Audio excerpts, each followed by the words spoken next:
down. That's Quartararo. Oh, there it is. To attack into turn 4. Oh, he's gone wide. 17 points separate the top 3 in the championship. Fabio Quartararo entered the second part of the season as a clear leader, but through misfortune and inconsistencies, the Frenchman is looking vulnerable.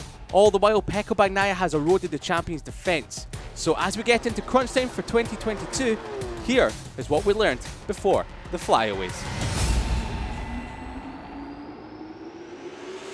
Nobody could have foreseen the tide change that was coming before the summer break. Bagnaia, fresh from a win after the Dutch GP, hit the ground running in spectacular fashion. Brushing off any criticism, the Italian was like a new man. Storming to victory in Silverstone, he backed that up with a dominant win at the Austrian GP and further cementing his form with a victory ahead of new for 2023 teammate Enea Bastianini, becoming the first Ducati rider in history to win 4 races on the bounce before finishing a close second to Bastianini at Aragon.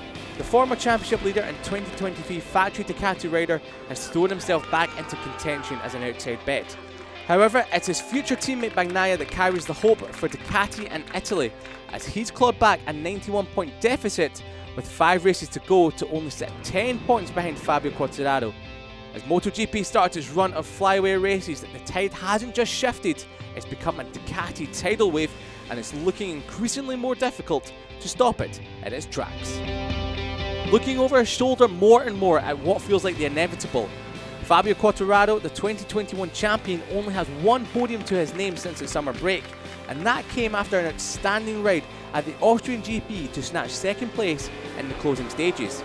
However, 8th at Silverstone after a long lap penalty carried over from Assen, and a distant 5th in Misano, and a very unlucky coming together with 8-time champion Marc Marquez resulted in 0 points and only a 10-point buffer at the head of the championship. With tracks coming up that should suit Yamaha and Fabio, including Phillip Island and Thailand, where the Frenchman only just missed out on victory in 2019, things could be looking more brightly on the team in blue, and if we know anything, Fabio won't go down without a fight. The underdogs of 2022 are by no means out of this just yet.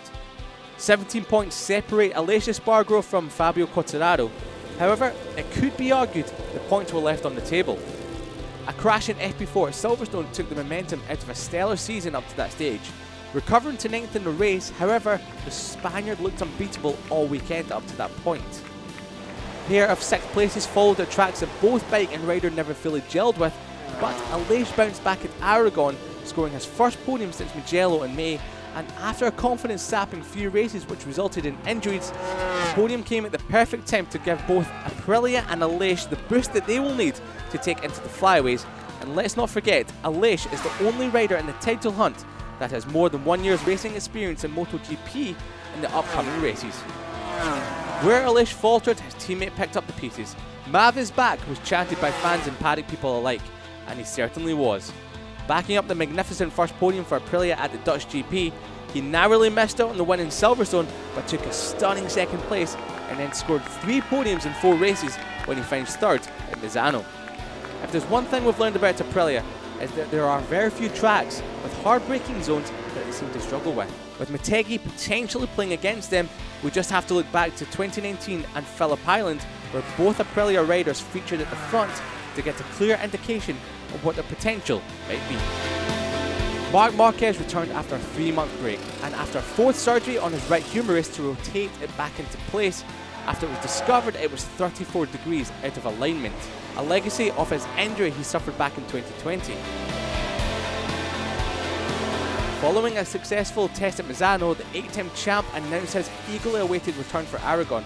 Immediately he was on the pace and the smile was back. Beaming from ear to ear after his first run in the FP1, the Spaniard confirmed what many of us were hoping for, that he was back and that the career-saving 4th surgery was a success, and he was able to ride the bike in a more natural position once again and without any pain.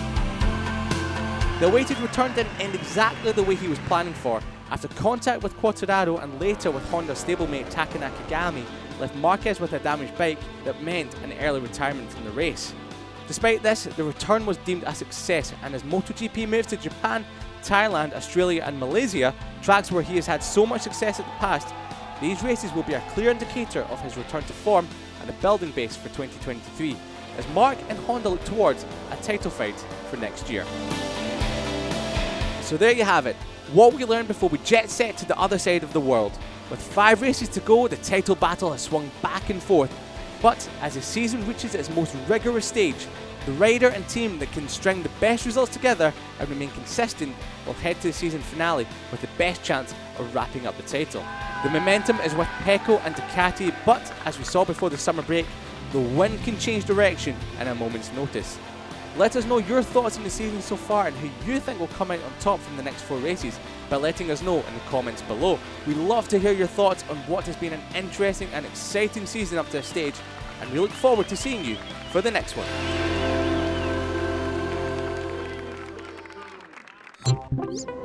Hi guys, I'm Marquez. Make sure like and subscribe for more.